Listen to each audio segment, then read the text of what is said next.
Hey guys, this is Bruce. Welcome to Convocourses podcast. Today we're going to be focusing on getting into compliance, information system security officer, and GRC type jobs. I'm going to answer a few questions to begin with, and then I'm going to open it up to everybody. And just so you know, I'm live on Facebook, on TikTok, on YouTube, and on LinkedIn.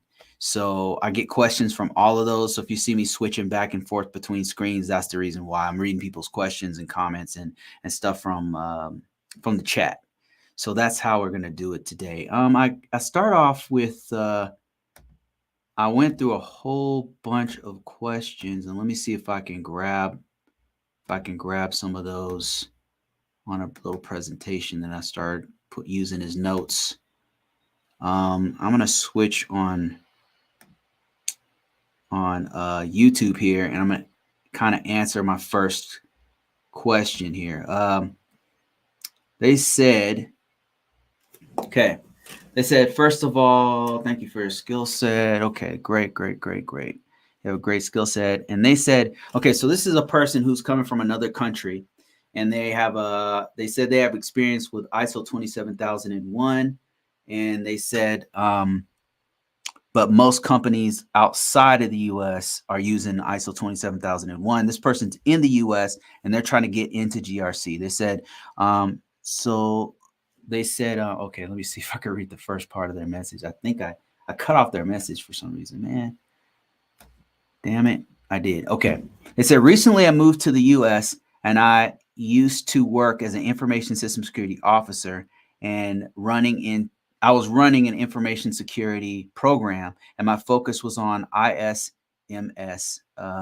using ISO 27001, which is like an international standard for doing compliance. And then he says that, and he's done some other frameworks over the past 11 years. So this person has a lot of experience doing GRC work in general. What do you recommend for entering the market, the US market? And he noticed that usually they're not looking for a lot of 27,001. So my response to this was, if you happen to be in this situation where you're coming from another country, or maybe you live in another country, right? Let's expand it. Maybe you are from another country and you're trying to get into the US market. So that's really the question. How do you break into the US market doing GRC? GRC is governance, risk, and compliance. And that's knowing the regulations, the laws, the standards that are for that country or for that region. And in this case, we're talking about the United States of America. So our main standards and regulations depends on what industry you happen to be in. And what I would do if I was from another country, and I had, of course, I had a lot of experience like I was an IT, or I was help desk, or I was maybe a system administrator, and I was trying to break into the market for compliance. And then maybe I had a little bit of 27,001 or GDRP or some international standard or something like that. So compliance here is based off of the rules here in the US. And the top ones I'd say for federal jobs is going to be FISMA, Privacy Act of 1974, just off the top of my head. Another regulation is going to be OMB 130-A. You've got California has a Privacy Act, and you've got HIPAA, which is for hospitals here in the U.S. And then you've got PCI DSS, which is really used for protection of card information at retail places. So each industry has its own set of laws. And the thing is, you don't have to intimately know the laws. It's better from our perspective as cybersecurity people to know the standards that are based on those laws. Because you can read the laws, but it'll be like all like lawyer speak and shit. It's very annoying. It's not going to make a lot of sense. But when you get into the standards, it breaks it down in a language that you can understand. If you happen to have an IT background, if you happen to have a IT or compliance background, it's just going to make sense to you. And if this person, he has experience, or she has experience with ISO 27001. So as soon as they read something like the NIST 800, which is based off FISMA, which is a regulation here in the US for federal information systems, as soon as they read NIST 800, they're going to understand it. They're going to be like, oh, okay, I know what this is. I know how this is supposed to work. It'll just, I mean, because that's what happened to me when I started reading ISO 27001. I was like, dude, I've done this 100 times before. And so they're going to have the same experience. So what I would do is I would piggyback off the experience you have in cybersecurity, because cybersecurity best practices, the common body of knowledge is really universal. It's a universal language. If you are an IT person or cybersecurity, in particular, cybersecurity person, or have done any kind of cybersecurity, even if you've never held the title, if you've been a system admin, if you've been a help desk person for a significant amount of time, that means you've already done a lot of the cybersecurity best practices, which means you're going to be familiar with a lot of the things, a lot of the compliance items that you have in NIST 800 and in PCI compliance and in things like NIST cybersecurity framework. All you need to do right now is get smart on PCI DSS, on NIST 800 risk management framework. You read them. You just take those, go through those standards and start reading them. That's what you're going to do. That's what I would do if I were you. I would just go ahead and read up on NIST 800-37. NIST 800-37. Start with that, and that'll lead you in the direction that you want to go. One thing you could do is like read like a summarization of it, like from my book, or there's tons of other free resources you can get off the internet. You don't have to buy anything at this point. If you're just trying to figure out what's going on, you don't have to buy. You can just go on, go to YouTube. I mean, hell, I got a ton of videos for free on YouTube that you could just like listen to it and figure out where you want to go from there. As when you first start, and then start digging into it, then you probably want to spend some money on like courses or whatever you're going to do. So that's what I would do. The thing is, the beautiful thing about, if you already know 28 NIST 8, if you already know ISO 27001 or ISO 27002, you're going to be very, very familiar with the NIST 800. Once you read it, it'll just click. And PCI compliance, same thing. What you need to do is put that on your resume. Once you've studied it, don't just read it. Study the NIST 800. Study PCI compliance. Study HIPAA laws, and it depends on what industry you're going in. But those are some of the top 3 right there that I just mentioned. If you study those, you can then put them on your resume and say you're familiar with them, you're capable of, right? That's why I say study. Don't just read it. Like, know what it is and how to piggyback off the things you've already done. I'll give you an example. ISO 27001 and 27002 mentions things like monitoring the whole network to find things like cyber threats, monitoring for making sure systems are running properly, making sure there's no anomalies, responding to anomalies. It has incident response. It has all that stuff. That same thing that you see in ISO 27002 are also in NIST 800. So it maps one-to-one with a lot of things. From NIST, from ISO 27002 maps directly to some of the things you see in NIST 800. That's why I say once you read it, you'll be like, oh, shit, I've done this 100 times before. I've done this dozens of times. I'm familiar with this. So piggyback off the experience you already have from ISO 27001. Piggyback off the experience you already have from cybersecurity best practices and enacting or implementing those things or managing those things. So that's what I would do. Another thing you can do is, if you're really, really heavy into this, if you're very serious about this, deeper research. I'm pointing you in the right direction. If you happen to be overseas, you're a cybersecurity person, so I'm speaking to you. You're overseas, you don't know our U.S. market. Go to LinkedIn.com.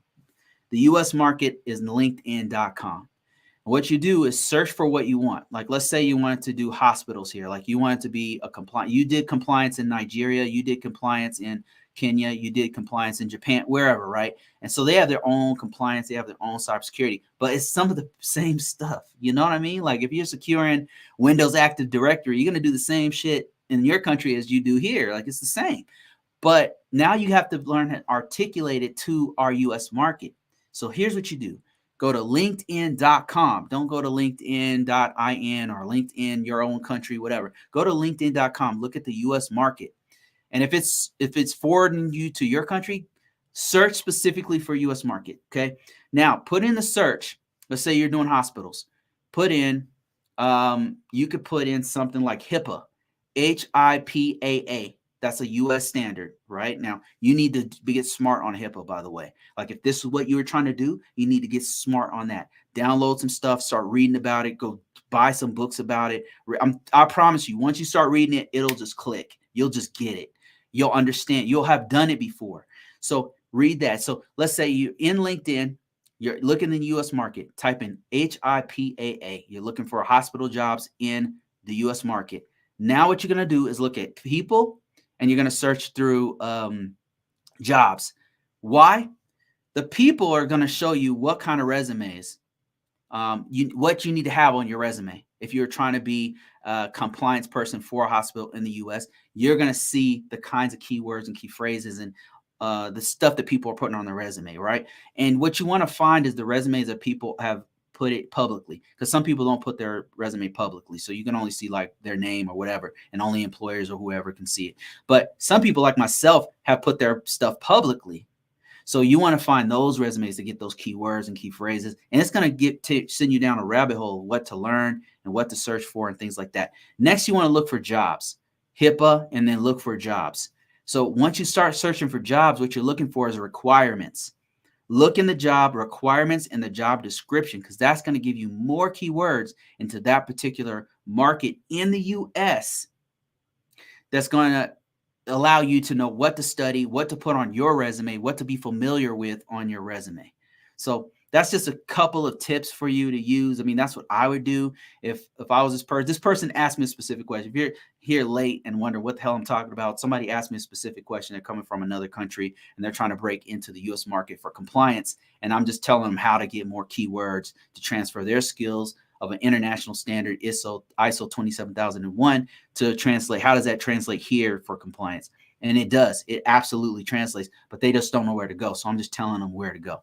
So that's what I would do. And I hope that answers your question. I've got a couple other ones here, and then I'll just open it up to everybody. I had another one about somebody trying to get into compliance. Let me see if I can find that one.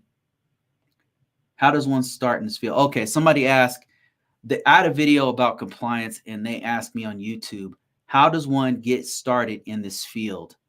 Just found your video and would like any tips on where to begin. I enjoy your videos and a sub to channel. Okay. And this is really getting into IT. So I get a lot of different questions. So thing is, I got to know where you are in order to know to navigate, to shoot an azimuth, to shoot you in the right direction on where to go for your career, right? How can I know what to tell you if I don't know where you are? If you happen to be working in a bank right now and you're a bank teller, I could tell you, hey, learn Sarbanes-Oxley, because you can actually learn auditing that's going to help you to go in that direction in the financial space, to be an IT person in the financial space.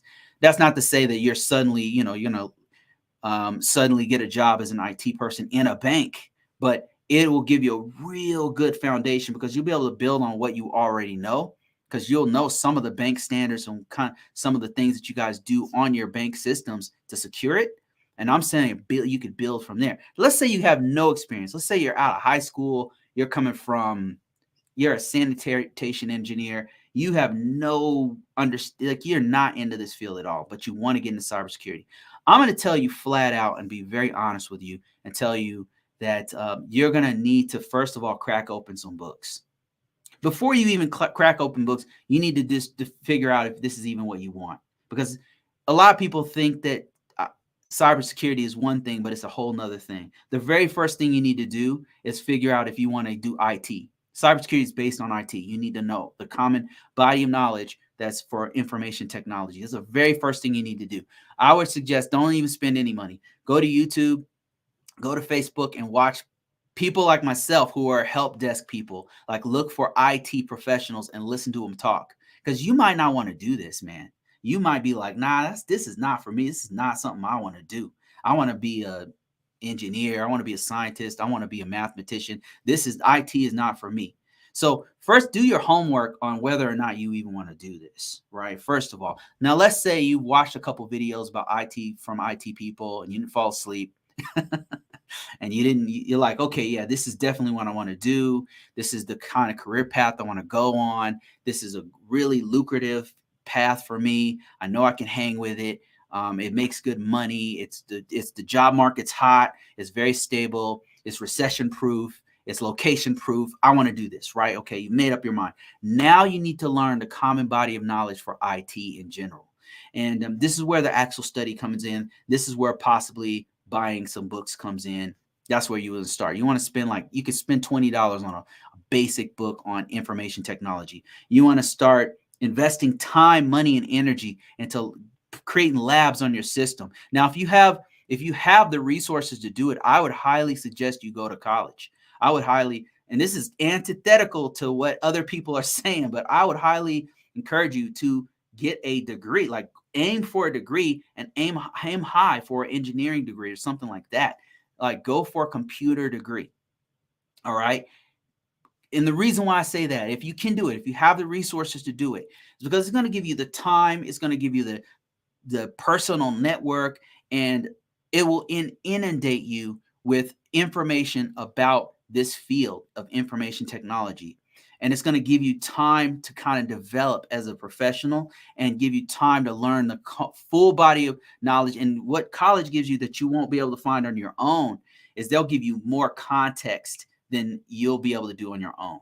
You could watch people like me, but my context is going to be based on something like compliance. That's what I do. So for a really good perspective and context, college, university, community college, whatever, is going to give you a larger field, and it's going to take its time to bring you into the field of computer science, of information technology, of information systems. You can take any one of those courses, by the way, and it's going to start introducing you to the whole landscape. And by the time you get that degree, you'll have a really good understanding of what the landscape of IT looks like, right?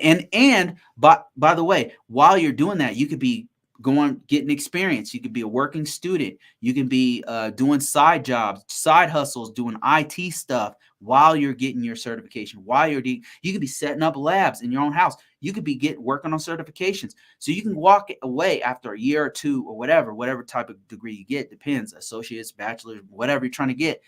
After that, you could walk away with not only a degree, but a certification and a little bit of hands-on experience.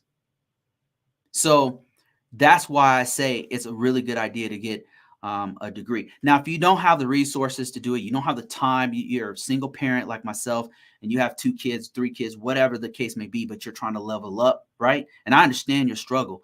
If that's you and you just don't have the time to do it, then listen, what you could do is do self-study. Now, this is way harder, and after you're done with getting your certification, you're going to struggle getting a job, because I'm not saying you can't do it, but it's going to be harder for you because you're going to come off if you self-study, you do all this stuff, the struggle is going to be like, where do you get experience from? How do you get experience? If you start with school, you start with college or university or some degree or something, or you transfer credits from whatever degree you have to this other degree, whatever. So you can then you can come in as a working student. You can come in as an intern on an internship. You can do an apprenticeship. There's so many other options for students. But if you're doing this on your own and you're just going to go take the Security Plus, or you're going to take the A+ certification.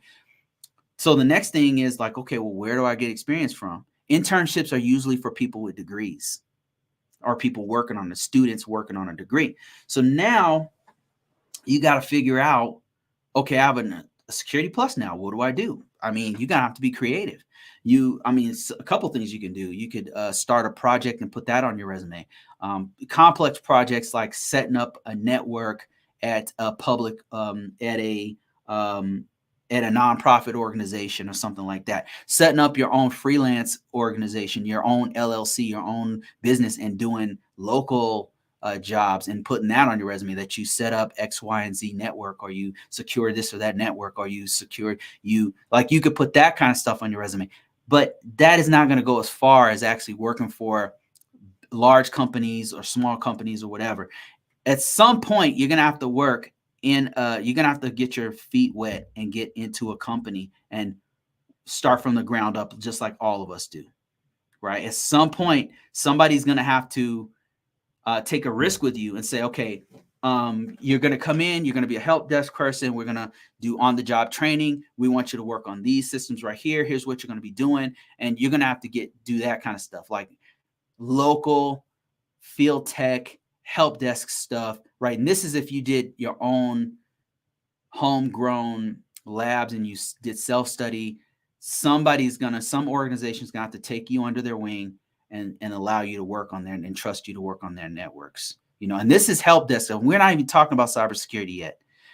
As you do help desk, as you get the experience, you're going to pick up cybersecurity, because cybersecurity is in almost every aspect of IT, of securing the infrastructure is in almost every aspect. So as you're gaining the experience as a help desk person, as a customer support technician, you'll learn things like how to get rid of malware in a large or small, medium-sized environment or small environment, whatever. You're going to learn how to troubleshoot, what's happening with the system, why is it not connecting to the network, what's going on, the difference between an internal network and an external network, and a DMZ, zero trust. What the hell does that mean? Like, you're going to learn why encryption is important, how to install, how to implement encryption.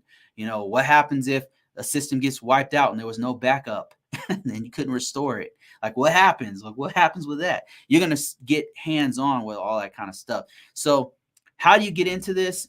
You're going to have to start off where everybody else does. You're going to have to start where you are. Depends on what your knowledge level is. And if you start from zero, it's going to take you some time to get there from here to there. The first step of cybersecurity is going to be learning basic information technology and then getting hands-on with basic information technology. That's how you do it. I hope that answers the question. Let's go to the next one. I got a couple more questions here. This one is more of a comment. And somebody said, I feel that industry has bad definitions describing system admins. Seems like the enterprise level system admin is not responsible for everything, but when a small to medium-sized companies, a system admin, this guy is speaking from experience, a system admin handles everything from the DMARC to the endpoint. And for me personally, I've never had help managing a mid-sized company or a multiple location office. This is a great point. The reason why I want to bring this one up is because it's very, very true. This is very, very true. So system administrators in a large organization usually will handle one aspect of a system administrator. Like, they'll be the system admin for Linux systems at this site. They'll be the Windows admin for this set of block of systems for this site, this small local area network, or this huge part of the local area network, and they fix their part. And sometimes they have to work with the system admins over here in order to get stuff working properly together. But in a mid or small size company, they'll have like 2 system admins or 1 even, and those guys do everything. They do part of the firewall. They'll do part of the network infrastructure. They'll do the actual servers, the client systems, like everything. And this is why I always say, like, we really need people. Right? We need people. We need qualified people to do this work. That's why if you're coming from another career path and you're like, man, this is recession proof, these guys are making $100,000 a year, you've got to put the work and time in to be knowledgeable for an organization to trust you with part of their organization, right? Their moneymaker, part of their assets, the things that make them money and is paying everybody. So you've got to put your time in. It's blood, sweat, and tears. It's going to take you some time to get from here to there. Whenever you see these gurus going on here saying, oh, you could just jump in and make 100,000 after taking Google IT support, or you can just make 100,000 after you get the CCNA, or you can make 100,000 after you get the A+ certification. Normally, let me just tell you, a lot of these guys who do this are either extremely brilliant polymaths who started at age 19 or 20, right? They started really young and they happen to be very good at IT, right? And if you listen to their actual history, like go back to their oldest videos, listen to their bio, and they'll be like, oh yeah, I was a software engineer when I was 10. And then so you're like, what the fuck? Who is this person? Right? They exist. These people exist. But who has that kind of like who are they? Like where did they come from? How you are a 19-year-old doing software engineering at that? I mean, it happens. I'm not saying it doesn't happen. I'm not saying that they're a liar, but most of us are like adults going from like you worked in retail and you're trying to get into IT, right? Like now you have to take the time to learn this stuff and you're coming from a whole nother career path, right? Or you are a vet. You're a vet. You're from the military and you're trying to get out into like, there's all these different paths and stuff that people have to take. So I just want to put a realistic spin on it. Like a system admin at one organization is very different from a system admin at another organization, if that makes any sense. It depends on the size, the location, what the job description. It's very, very different from place to place. Larry, thank you for that $20, man. I appreciate you. He says, hey, Bruce, I'm a retired Air Force and have a master's in information assurance. Well, congratulations on that. Been with the federal government for 4 years, and I have been mostly doing project management. Interested in cyber, but not sure of the route I should take. Don't think help desk is feasible. Okay, Larry, here's what I would do if I were you. If you've been doing project management for a while and you have an information assurance degree, that's awesome. What I would encourage you to do, if you don't already have it, is to get something called a PMP. You probably already know what I'm talking about. A PMP or a Scrum Master, and I would go for those types of jobs. And here's why. Here's before you say, oh, Bruce, I already have, listen, just hear me out. So, you know what? I want to show you. I want to show you what I'm talking about. So many project managers come to me and say this and say, man, I want to go into cybersecurity. So if you go into cybersecurity, you can do it, but you're going to be starting off at a help desk type position. Okay. And you're a retired Air Force.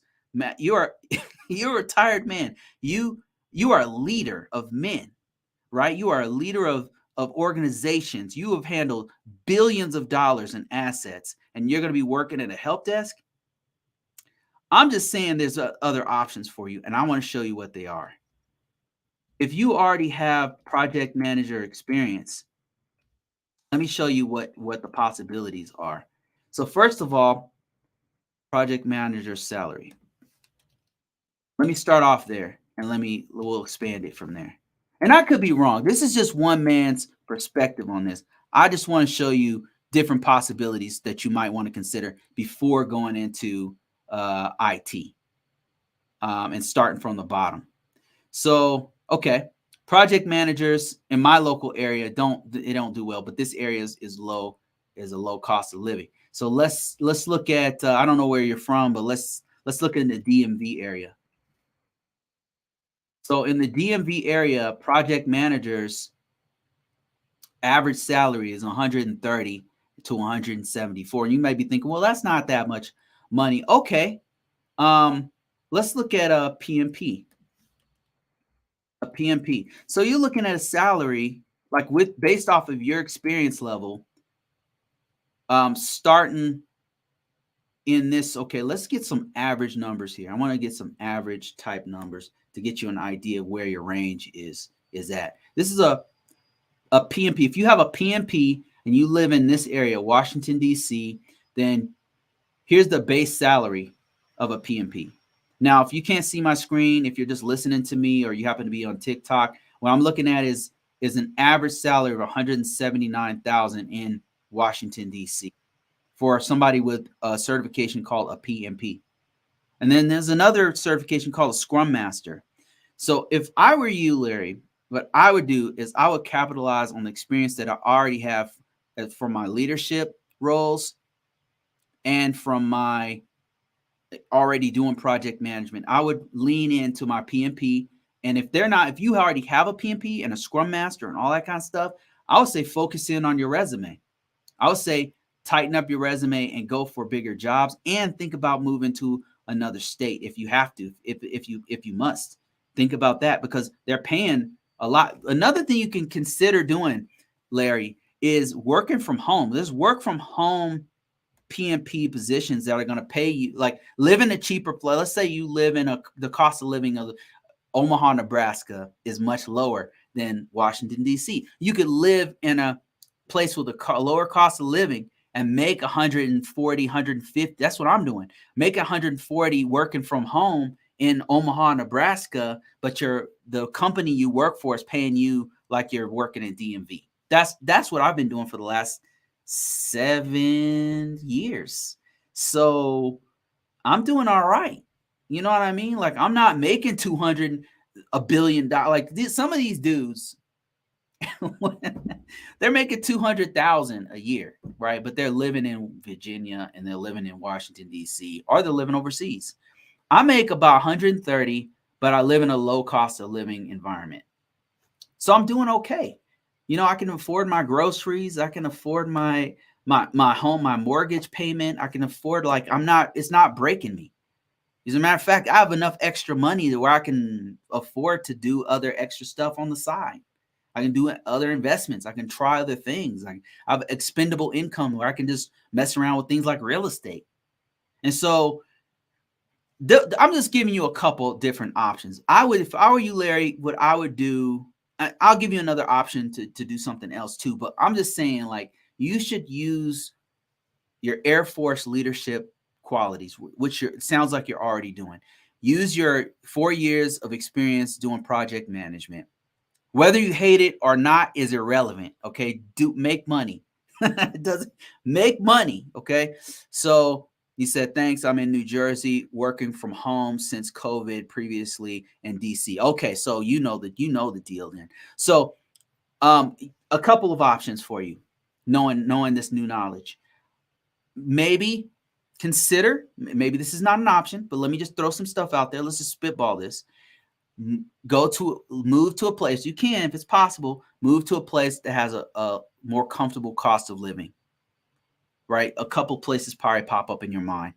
More comfortable cost of living, and continue to work from home doing project management and make more money doing project. Like, let's say you make 120 right now as a project manager, but you're living in New Jersey. If you live in a place like Colorado Springs, I'm just throwing some stuff out. The cost of living in Colorado Springs is significantly lower than New Jersey, right? You may not be like, I don't want to live in freaking Colorado. Listen, let's just throw some options out there.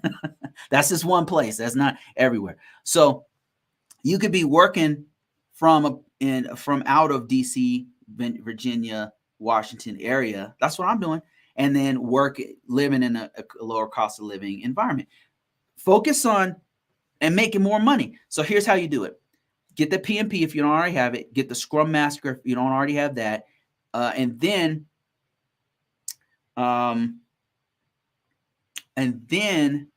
you have a master's degree already. With your master's degree, check this out. You could look for management positions. You're a retired Air Force person. Do you know how highly sought after we are? We have leadership qualities that are missing in normal corporate America. You have a tenacity, a work ethic, and a leadership quality that is missing from corporate America. They're looking for that, right? What you're seeing here is years of, I didn't even retire from the Air Force, but what you're seeing here is that I was in the Air Force. I didn't retire. I got out in 8 years, but the qualities that I have, a lot of it comes from the military. I mean, so that said, use that, leverage your military leadership qualities to get like a management type position in project management. Get your PMP, get your Scrum Master, lean heavily into project management for information technology, for cybersecurity, right? You could still go ahead and learn a little bit about how system development lifecycle works, or how NIST 837 works, and kind of put that on your resume. If you want to, you could do that. It's not going to hurt you, right? Because they're looking for people who understand how these things work, but also are very proficient at their job as a project manager, which I know you are. So that's what I would do. I would lean heavily into project management, and then I would use that to get me those higher paying positions. And if I'd go as high as I can go on price, on salary. And then another thing you can do is lower your cost of living by moving to another place. I know that's a stretch, but moving to another place that has a lower cost of living and then working from home over there. That's one thing you could, that's one option that I would do. Now, if you insist on going into cybersecurity, so the issue with that is that you're going to have to start, maybe not from the bottom because you have some experience already in the workforce, but it's not going to be what you're used to, right? It's not going to come with the level of respect that you probably already command. So that said, Larry, I just don't think it's not the best option for you. Not to say you can't do it, you totally can, but the best option is to lean heavily. As you said, I've been managing more and more into supply chain risk management project supervisor. Recently asked if anyone has an ISO had an ISO 9001 experience. I would lean heavily into that, man. I mean, I would get a PMP. I'd get a Scrum Master. I would highlight all my experience as a supply chain management. My experience with doing supply chain management stuff. I'd highlight my experience with ISO 27001. I would, if you have done any kind of compliance, if you worked with teams doing system engineering, which I know you have. So if you've done any kind of system engineering, doing risk management framework, if you're familiar with the NIST, if you've worked with anybody doing like FedRAMP type projects, you want to put that on your resume. If you've worked with any organization doing cloud type stuff, I put that on your resume. They're literally looking for people with your skill set right now. Project management is a very hot market, and you have project managers have a certain level of emotional intelligence that most IT people do not have. You know I'm right. Most IT people are for lack of a better word, we're just nerds and geeks. Like a lot of us don't know how to speak to people. We're isolated. We're just not we just have we're wired differently, and because of that, a lot of us, we're not good speakers. We can't communicate as well as somebody with you have a certain level of project managers have to come with a level of emotional intelligence that's on another level, like on a director level. That's where you're at. I would not step down from that. You're right here, you're up here, and you're trying to go down here. I mean, I cannot advise you to do that. I would stay up where you are, and I would lean into not insisting on cyber, but want an idea of what should still be my direction. Thank you. I appreciate it. Yeah. So yeah, I would lean heavily into project management. I would get a PMP and a Scrum Master. It's not, the grass seems greener sometimes on the other side. And people say cyber this and cyber that. I promise you, you can make what I make. You can make what the average cybersecurity person makes and more, especially with your background and your experience, and you can retain your management level. If I were you with a master's degree and already, I would probably aim for a manager type position. Like maybe you could manage project managers, and then you could, or be a program manager. I would aim, if you're trying to make more income and work from home, that's another option you could do, is go the management route, because you have all the qualifications. You have a master's degree, you have a background in management coming from the military, you've got leadership experience, you've already have experience doing project management work. So you would be a great manager of project managers. You're head and shoulders above most people. So if you're holding back because of, your boss has a PhD and shit or something, and this dude's been doing whatever, right? You are definitely primed for that position. Maybe at another position, maybe another job, another organization. That's what I would do. And you're within a year, you will make more money than you would make stepping back as a cybersecurity guy. That said, if you want to, if you're interested, you can learn NIST 837, like crack a white paper open. Like you could read through it, you know, you could read through it. Like you could learn some IT stuff on the side if you like, but I would not take a role because you'll be stepping down. Just my 2 cents. All right, let me go to the next question here. And thanks again, Larry, for that $20, man. I appreciate you.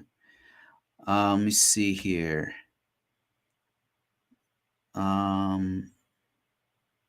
Since when was 130 and 170 not a lot of money? So, Darren, I feel you on that. Like a lot of people, when I say, oh, 130, some people are laughing at me like 130. How dare you insult me? I'm like, what kind of economy are you guys living in? And mostly people who come at me like that are in the East Coast, where 120 is like an average salary for IT people. So some of those guys are making like 250,000, like no joke. It's like, they're making crazy. Some of them 300,000. One time, a dude on TikTok jumps on. He says, "Hey, I make 300,000. How can I make 400?" I was like, "What the hell? Like, who are you? Like, what?" I mean, I don't know what to say, man. I don't know what to say. Like, 100,000 is a lot for most Americans, and I think that they lose sight of that because they live in the big city. They live in places like New York or San Francisco, or they live in Virginia somewhere where the cost of living is astronomical, right? And they don't live in the Midwest. They don't live in normal places. They live in the city where it's, the rent is $4,000 a month, and the food at Whole Foods is going to cost you $100 every time you go there, and the gas every time you fill up your tank is $150 in your SUV or whatever, right? They live in a different world than a lot of us do, and I think maybe they lose sight of the average American does not make 100,000, not even 100,000.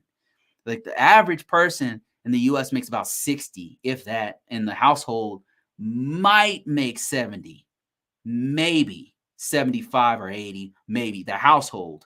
So they just live in a different world than a lot of us. And that's why, I'm kind of, when people come at me wrong, I'm like, listen, like, you don't have to live in New York. Like, you don't have to you can work from home. There's plenty of work from home positions where you can make 130 and live quite comfortably, right?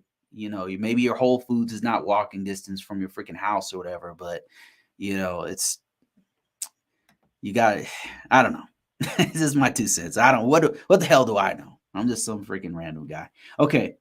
Sorry for ignoring TikTok. Let me, whoa, it's a lot of, holy shit. I got 33 people watching me right now. Okay. I'm going to start from the top and then I don't know. Let's just take it by ear here. What's a realistic starting salary in the field if you have a degree and a few certifications? So I'm assuming you mean cybersecurity, but it depends on what job. So when you say in the field, I can speak from cybersecurity perspective. Cybersecurity is a very, very broad field and depends on what you're doing. So I'll give you 3 examples. Compliance, which is what I do, GRC stuff. An average starting salary from a compliance person depends on the state you're in. What you can do is go to a tool like salary.com, or I think there's one called PayScale, or even just Google, right? And look for here a couple factors.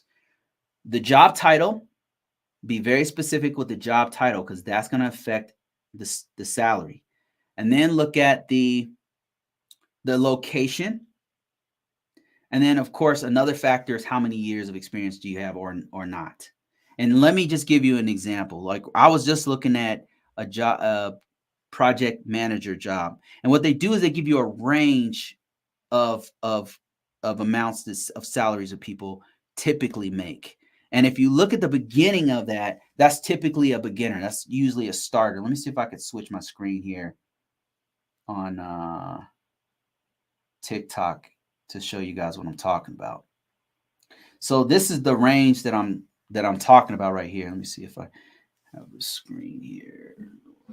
Get this thing out the way. So see this bar right here. What I'm showing, if you happen to be listening to me, is a bar, a pay scale, and it starts off as for project managers, and it starts off at $76,000 and goes all the way up to $282,000 a year, which is at the highest. But the medium income is $179,000, which is quite a bit of money. But check it out. Check this out. The big factor here for a PMP project manager is in Washington, D.C., the location. The location really is going to determine how much you're making. So let me show you another example. Let's look at North Carolina. Not too close. Let's look at, give me a place, Nevada. Just a random, different other place here. Nevada, Texas. No, I don't want Nevada, Texas. Las Vegas. Just for a different place to give you an idea. So we said the median price in Washington, D.C. was $179,000. And if we go to here, just to see how location really affects the cost. So now the median income in Las Vegas, Nevada is $10,000 or more or less. It's $164,000. And the lowest you go is $70,000. So the starting salary, to answer your question, is going to depend on those two main factors, which is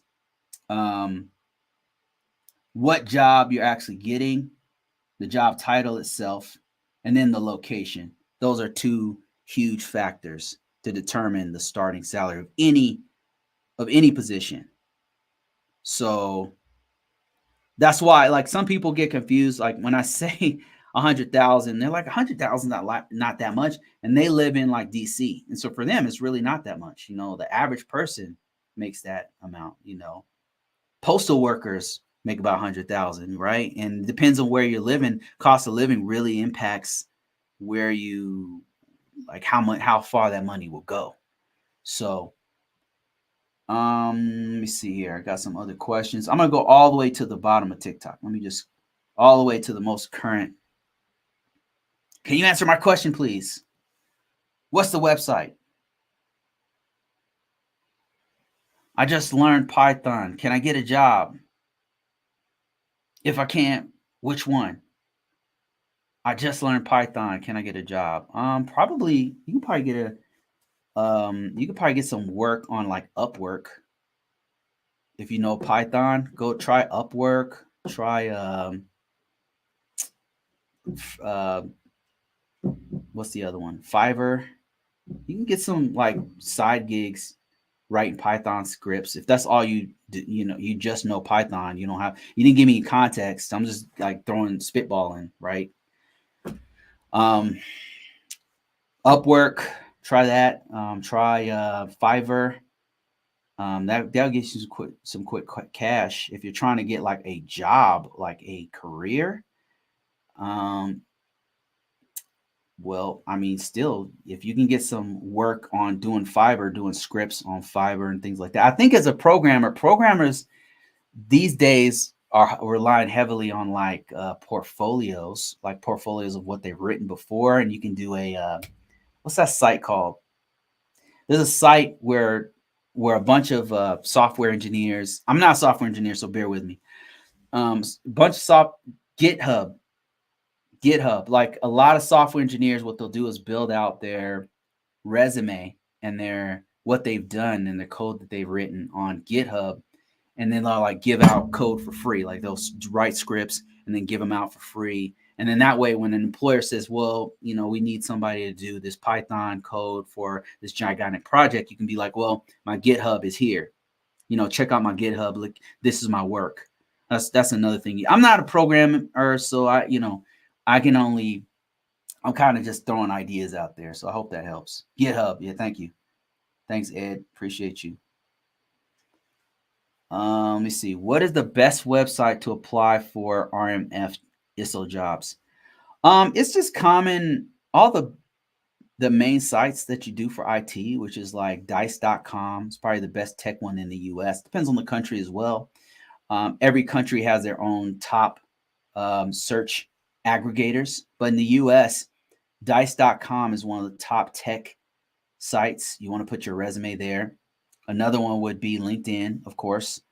Monster.com is where I get most of my jobs from. I mean, for whatever reason, most of the jobs I've landed has been from monster.com. I don't know why people don't talk about it, but it's huge. And then another one is Career Builder. You've got CareerJet. You've got Simply Hired. You've got Indeed.com. You want to put your stuff on all those websites. Another one I've just learned about, and I haven't really, this is fairly new, but there's this one site where you put your resume out one time and it sends it out. You got it's a paid service, but you put your resume on this one site one time and it sends it out to like 100 different places. So that's another good one. And I can't remember off top. If I remember it, it's called, post resume. Let me see if I can find it real quick.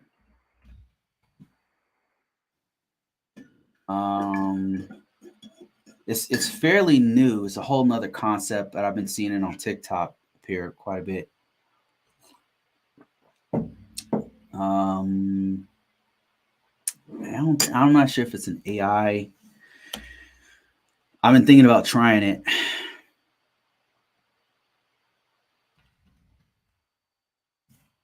Bear with me, guys. This is a good one. If I can find this damn site. Somebody probably already knows what I'm talking about here on TikTok. TikTok is really YouTube, man. You gotta get your shit together, man. I prefer YouTube, but TikTok lately has been killing it. You guys gotta step your game up, YouTube. Man, where you at? Where are you at, YouTube? Come on. I believe in you. Please make a bet. I don't want to be on TikTok. Let me say, I'm looking for this one site. Oh, it's called Make News. And it posts your resume hundreds of places at once. And I saw it one time, and I'm looking for it now so I can tell you guys about it. But it's like a paid service. You're gonna have to pay for it. But if you don't want to pay for it, yeah, I would put my stuff everywhere. And that's most of the people who are looking for GRC people are looking on those main sites.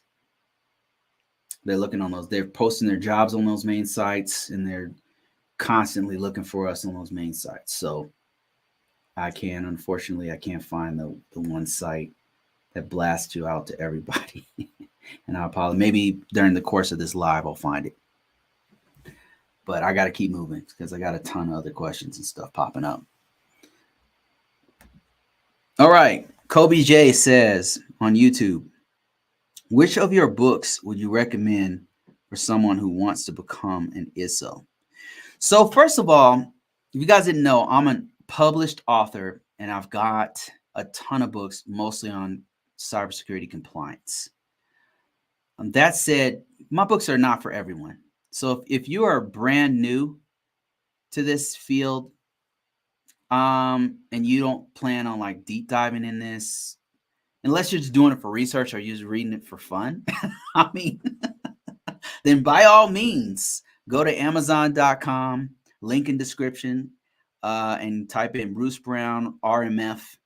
And then the first book you want to check out is called Foundations, RMF Foundations. So that, as a matter of fact, let me go there, do some self-promo real quick.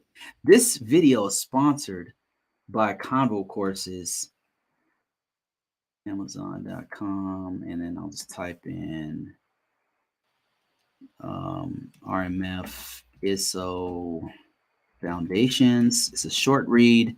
It gets straight to the point. It's speaking from the perspective of a person who's been doing this for years. It's not wasting any time. Somebody asked me if it was all just a bunch of theory. And they were asking me if I do labs on my courses. Listen, I know 100 people who are better at this shit than me. But the difference is, where the fuck are they? Where the fuck are they? Right? Why are they not telling you what's going on? Why are they not breaking it down like this in plain English? Where are they? Where are they? I do this Monday through Friday. This is my job. And I'm here on Saturdays and telling you exactly how this shit works. Where's everybody else at? That's all I'm saying. Anyway, yeah, here's my book right here. And this is the first one. It's a short read. It gets straight to the point. Now you can go ahead and for free, you can go to NIST.com, NIST.gov, and you can find the actual NIST 837 and read through that. But what I'm doing is I'm telling you, listen, here's what you really need to know to do this job. You're an information system security officer. You need to know this X, Y, and Z. Here's who you need to talk to. And this will work in the Department of Defense, the DHS, it'll work in NASA, it'll work because they all use the same sources. And so if you get this book right here, it's a practical understanding of how to do this work. Link in description, link in bio, but also you can go to Amazon, type in RMF space ISSO Foundations Guide. That's the first one you should read. And then if you want to read more, if you want to know more about it, if you want all of them and you know you're going to go deeper into this, then this is a 2-in-1 book. This is both books together at once. But if you're like, well, I don't know if I want to go too much farther with it, buy this one first and then buy this one right here. This one right here is the Risk Management Framework ISSO NIST 853 controls. And what I do that's unique with this book is, which I wish somebody would have taught me this, is, and this is something I discovered like later on how to do this. I mean, just by doing it over and over again, is each family of controls has a different approach. Each family of controls requires your attention in a different way. And so that's how I address it in the book. I don't address all 1,000 controls with their sub-controls and security enhancements. I don't do all that. So what I do is I take the family of controls and I say, listen, as an ISSO, here's what you need to know about the PL family. Here's what you need to know about PE family. Here's what you need to know about IA, identification and authentication. Identification and authentication. That's IA in the family of controls. And then here's what you need to know about AU controls, about SA controls, SC controls. Here's what you really need to know, and here's some of the documents you need to do. And here's that's how I approach it. So it's also a short read.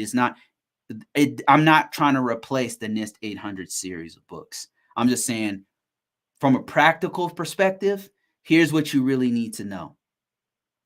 And another thing is this: if you want to go and have hands-on experience and have labs and stuff, listen, they have them out there. It's just going to cost you like $3,000. It's just going to cost you. That's all.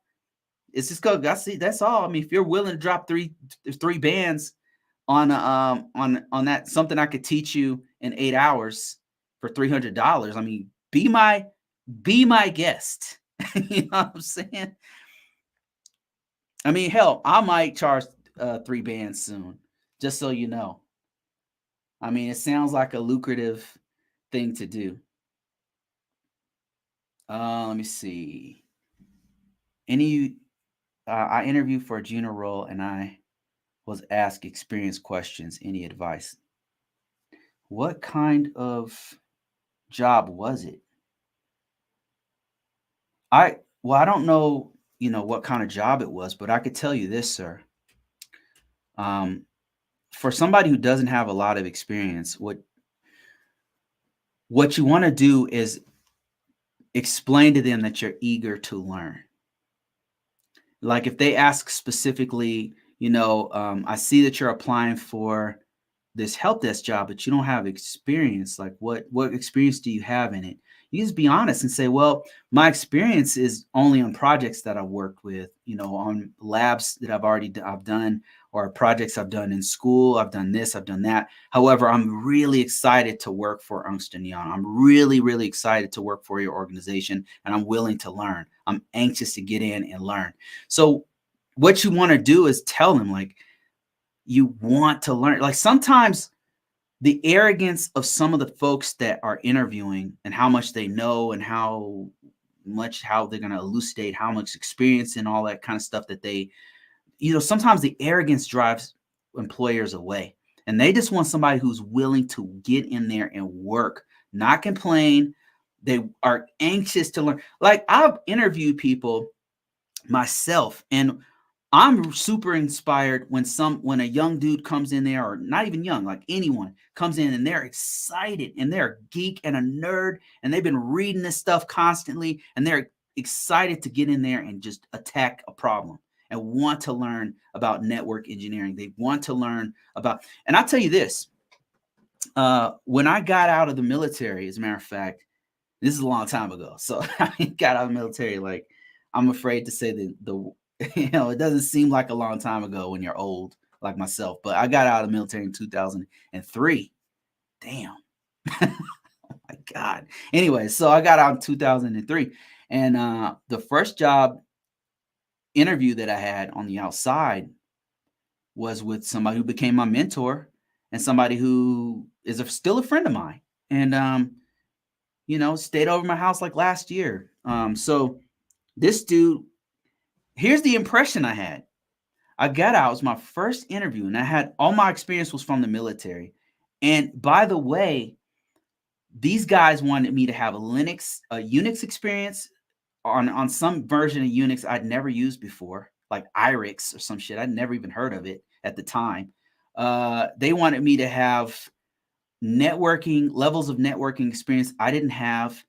They wanted me to have, oh man, I mean, they had encryption devices. They had all kinds of shit I'd never worked on before. They had the craziest thing that I was intimidated by was they had SATCOM systems, right? And I'd never worked on those. And these guys were doing, they were doing like stuff all the way from they were doing the entire everything. They were fixing every part of it.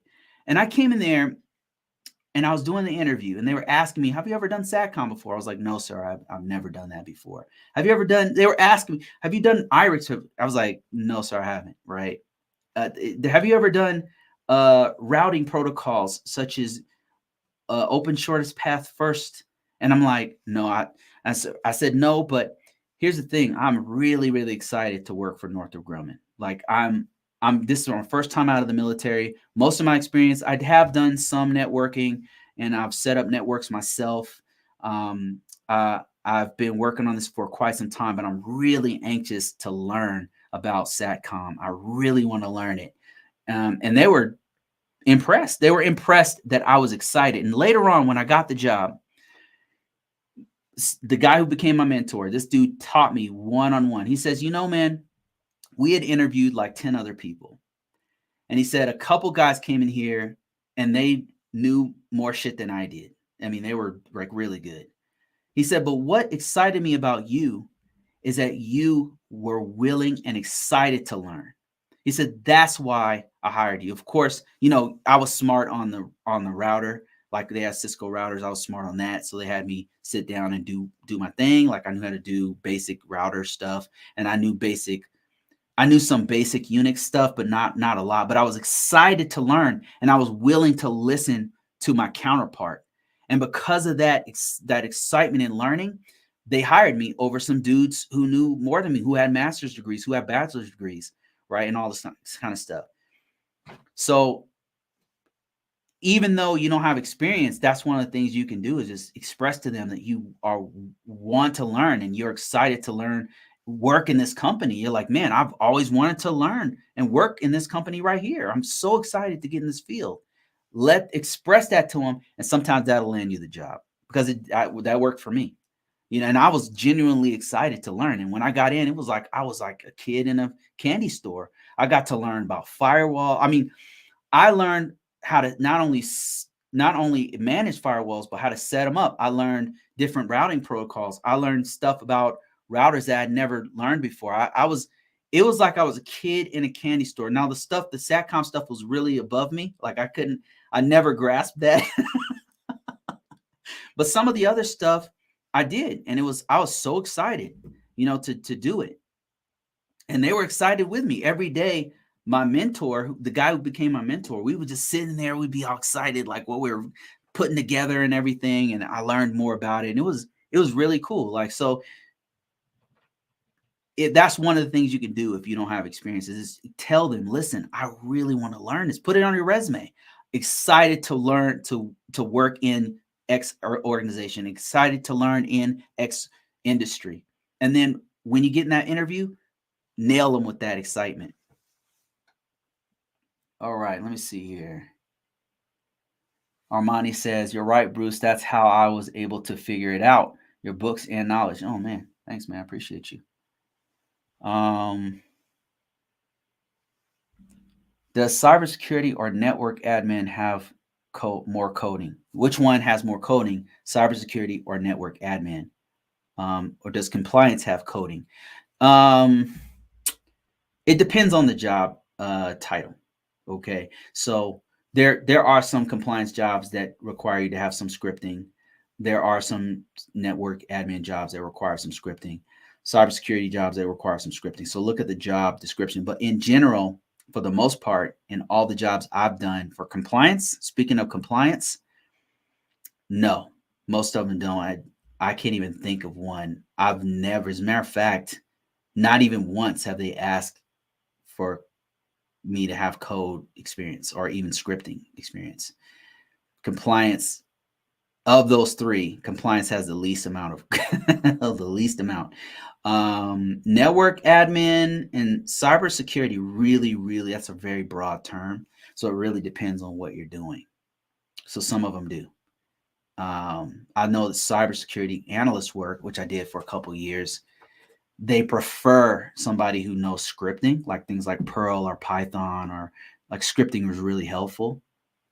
Network admins, regular expression is very helpful. A little bit of scripting is very helpful, but for the most part, you're not doing, it's not like you're writing Java code or some shit like that. It depends on the job ultimately, but I can tell you compliance, no. Network admin, not really. Cybersecurity, maybe, but it depends on the job. Best search to get started with in computer security, cybersecurity. Best search to get started with cybersecurity. I'm assuming CS is cybersecurity. That would be, in my personal opinion, my humble personal opinion, the most marketable, the most bang for your buck would be Security Plus. The most bang for your buck is going to be Security Plus, in my opinion. And then another one, and it depends on what you're trying to focus on. Like cybersecurity is a very broad field, right? When you say cybersecurity, it's a huge umbrella. So if there's, for example, you got compliance, which is very, very, very, very different than pen testing. These are two completely different fields. So in those two, the thing about both of those is that Security Plus will help you with both of those to start. So that's why I said Security Plus. Now, if you want to go deeper than in computer science and you're trying cybersecurity and you're trying to go into one or the other, if you're doing something like pen testing, just for two examples, you probably want to do like a CEH, which hackers are going to hate me for that because they hate the CEH because it's just a money grab. But it's exactly like you're trying to get money. So get the CEH if you're trying to go. That's probably the first one you should do if you're trying to focus in that path. And then if you're trying to do compliance, probably the best one for compliance for a beginner will probably be what's called the ISSO CGRC was probably the best one. But to begin with, that covers both of those and cover all your bases. Security Plus, CompTIA Security Plus. Let me see. Got some other folks jumping on here. Let me see. I got some on YouTube and on TikTok. Let me just. If you were to start a career over today, where would you start in your career? Okay, that's a great question. If I was to start right now, it would be, there's a couple. So if I was to start right now, probably maybe cloud. Maybe cloud. I have to admit, probably cloud, man. First, what I would do. This is just one option that I would do. So, if I would probably do cloud. Like what I would probably do is I'd go into, knowing what I know now, I would go into school. I'd go to school for a bachelor's degree. If I had the resources, time, money, and energy to do it, I'd get a bachelor's degree in information technology at WGU. I'd knock that out in a year or two. While I was doing that, I'd be gathering experience as either a working student or my local community. I'd be doing labs. I'd be just killing it. And then I would be getting on the side certifications. I'd get the A+ certification to begin with. If I knew nothing, if I knew something, I wouldn't get the CompTIA. If you're already a geek, then don't waste your time with A+ certification. Go straight to Security Plus, and then cloud. So reason why I say cloud is because right out the box, if you know cloud, if you set up some OU, like if you've set up cloud, because you can actually create labs and then set up a bunch of cloud servers. You're working on your degree. You're doing all these side projects and side hustles to get more experience that you can put on your resume. And then I would do a cloud certification. I do AWS. There's an AWS certification called AWS Cloud Practitioner, ACP. Is that what it's called? I do that one because as soon as you got out of school with that experience, you'd be able to land a job pretty quickly. That's what I would do. Another option would just be to go with the Security Plus and then do a cybersecurity degree, bachelor's degree, and then do an internship. That would be another great way to get in. So those are two things that you could do. But out of those two, probably which one would be more? Depend on where you were in the country. With cloud, probably what I would do is cloud. Is cloud where the money and opportunity is at? Right now, three of the hottest markets is cloud. Cybersecurity is just ever hot, man. It's evergreen. Like it's so hot. But cybersecurity is a very broad field, so you'd have to pinpoint. And then also it's kind of, there's so many steps to cybersecurity. So cloud, cybersecurity, and of course, artificial intelligence. So artificial intelligence is like machine learning. That's like a master's degree and fucking, I don't know. Like it's a lot of math. You know what I'm saying? It's a lot of math, but those are probably the three hottest right now. Areas that you could get into that people are just like hunting for people who know those three things. I'm sure I'm skipping over a whole bunch of stuff. AWS serves like 36%, so pretty significant. Yeah, so Amazon holds something like 30% of the total market. That's why I suggested Amazon. Yeah, you could do Azure, which is from Microsoft. You could do Google, and who knows? They might take the market in the next couple of years. Who knows? But AWS right now has 30% of the total market share. So that's why I would do AWS if I was starting from scratch right now, working on my degree and doing experience on the side. By the time I got out, I'd land a cloud job like that. Cybersecurity or IT degree. Good question. I would do cybersecurity degree. If you're trying to do cybersecurity, do a cybersecurity degree. You can still do what you need to do with an IT degree. I have an IT degree, a bachelor's degree in IT. But if you're sure you want to do cybersecurity, I would go cybersecurity. If you're kind of like, I don't know if I want to do cloud, or I don't know if I want to do X, Y, and Z, then do IT, because you don't like. Then you can go wherever you want to go. How about data science? I don't really know a lot about data science, to be honest with you. I can't speak on it. From what I know, that what they do is they gather data and then they'll put it in reports and forms and things. But I can't really speak on it. Somebody on here might be able to give us more information about data science, but I'm not really smart on it. Start having 853 dreams. My man's reading some NIST 800 books, huh? IBM Cloud Park will probably be a major player as well.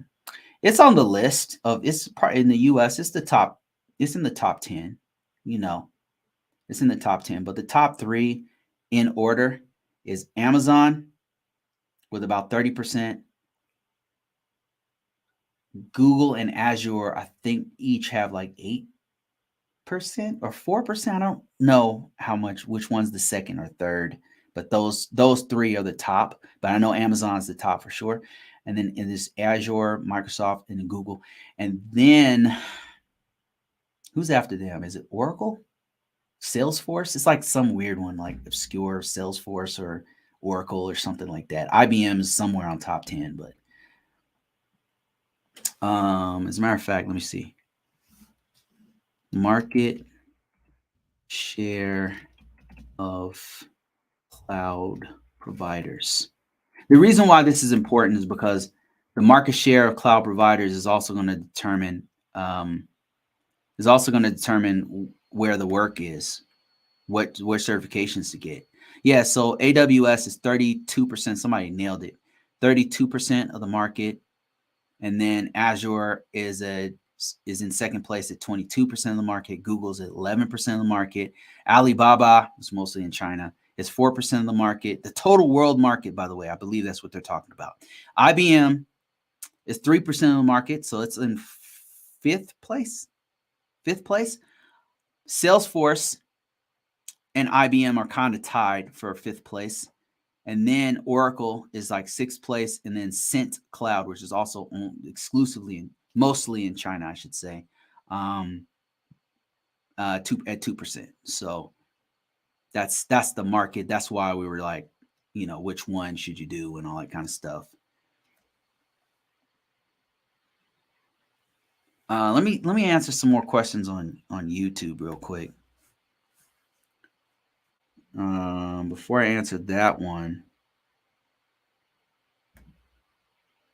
Hello, sir. What is an excellent book to read for a junior ISSO? I'm glad you asked that question, sir. It's an excellent question. I would highly recommend this book right here. This book, right, for a junior. This book right here by Bruce Brown. It's called Information Systems Security NIST 800 2-in-1, RMF Foundations and Controls. Has 10 excellent reviews. Another one, if you don't know if you want to commit, because this is actually 2 books in one. The first book in the series, this one, $12 on Kindle, $16 on paperback. Short read, straight to the point, a practical guide is this one right here, NIST 800. Now, if you don't want to spend any money at all, and you're a damn cheapskate, you could do NIST 837 is the very first book you should read. 37. Because all my book does, the one I just showed you, is break down this book in a practical way that's readable. This book right here, this white paper, is really something you're going to have to go to anyway. This is the source. This right here is what you should read. as a junior ISSO. But my book's actually going to tell you from the perspective of an ISSO which parts of this book is relevant for your work. So anyway, this is the main reference right here. It's called NIST 837. And any other book you read, like if you happen to be in the Department of Defense, you're working with the Army, you're working with the Air Force, Marines, you're working with any part of the federal government, they'll have different names for things. They'll have a slight variation and flavors of risk management framework, but it's all cut from the same cloth, which is NIST 837. If you know NIST 837, pretty much you know the whole federal government, how the whole federal government does things. NIST, there's a few books. There's NIST 837. There's NIST 853. There's FIPS 199, FIPS 200, which are respectively like 4 and 8 pages long. Not a long read at all. But if you know those three, you have a good understanding of them, it's going to guide you in the right direction of what you need. And my book breaks it down and says, look, this is what A, B, C, and D. That's what you need to know. There's the answers. Ta-da, done. That's what my book does. It's straight to the point. Best search to become a SOC analyst. Great question, Dylan. SOC analyst. So there's a really good up-and-coming search. Well, it's not up-and-coming. It's been out for a while. But it's CompTIA, and I don't have the cert, so bear with me. I'm always forgetting about it because I'm old. CompTIA CYSA Plus. Let me show you what I'm talking about here on my screen. It's CompTIA CYSA Plus, and check this out. Let me show you. Let me show you this right here. Here's why I think it's a good entry-level SOC analyst, because it's specifically for SOC analysts. CompTIA Cybersecurity Analyst Plus is a certification for cybersecurity professionals tasked with incident detection, prevention, response through continuous security monitoring, which is exactly what a security operations center analyst does. This is your job right here. This is the best starting for in my opinion, for a SOC analyst, because it's going to introduce you to basic things. And CompTIA has a really good way. Their certs are good and they're common body. The way that they word things is really understandable. And I like that, their style. Now, if you want to go deeper than that, you want to be a badass, then SANS courses accept no substitute. The baddest, what you're going to notice when you become a SOC analyst is you're going to meet these dudes who have something called a SANS GCIA certification. It's not cheap at all by any stretch of the imagination, but the GCIA, there's a few of them. There's a few different certs. Here's one of them. GCIA is an intrusion analyst certification. This is one of the best certifications for forensics, network forensics, and for incident response. And then they have another one called the GCIH. I believe that's what it's called. This is incident handling. Both of these are premier certifications for SOC analysts and for forensics people. Like, these are no joke.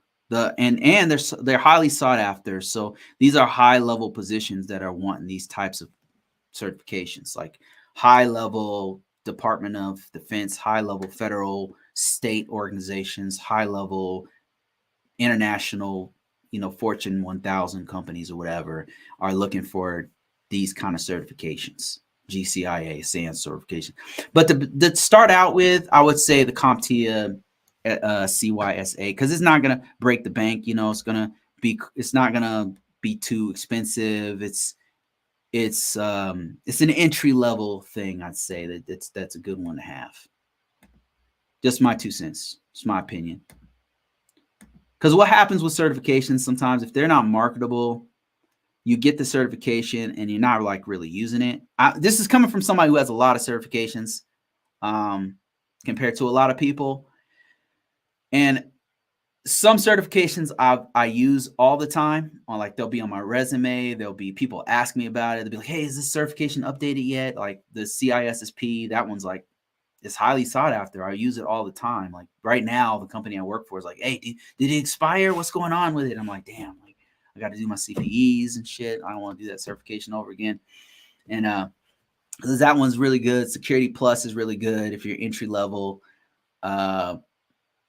I've noticed CEH is pretty good. I don't have that one, but I've noticed that one demands a lot of, like, HR knows what that certification is. And then there's some obscure ones that nobody even knows what they are. Like most people don't know what it is, and nobody's going to ask you about it. Nobody, like, you might have taught you something or maybe you got something out of it, but the market doesn't respect it. And that's not to say it's bad. It's just that why you get the certification, you know what I mean? So, and I can name like one that I never really got to use as much as like Oracle. I had an Oracle certification at one point because it was helping me with my SIM, my ArcSight certification, which is gone now. Like those are two certifications that are now obscure and gone. They've vanished like dinosaurs. Like nobody cares. You know, I mean, I think the Oracle one is around still, but I don't use it. I'm not a DBA. Let me see.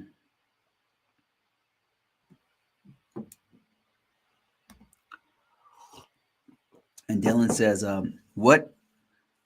what's the best way to become a SOC analyst? Currently have a Security Plus in college. Also study for the CYSA Plus. Okay, you already knew about it then. Okay, cool. That's awesome. The tools.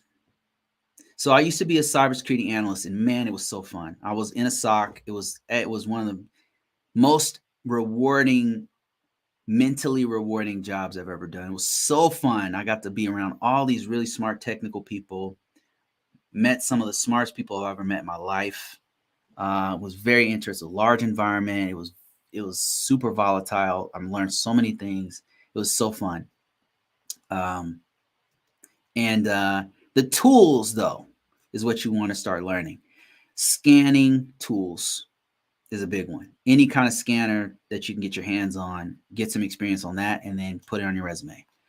And if you're like, well, where am I going to get a scanner? You can download them for free and mess with them for like 7 days to 2 weeks. They give you like a 14-day trial period. Mess around with it, learn as much as possible.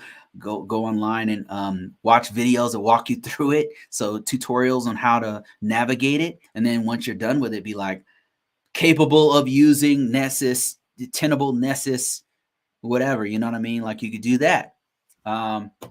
Scanners, some scanners include Tenable Nessus, Qualys, I don't know, Q Radar. You guys name some other ones for me. Nmap. Any of those scanners will help you. Other tools that you want to learn for cybersecurity analyst roles. Let me see. There's one called Snort.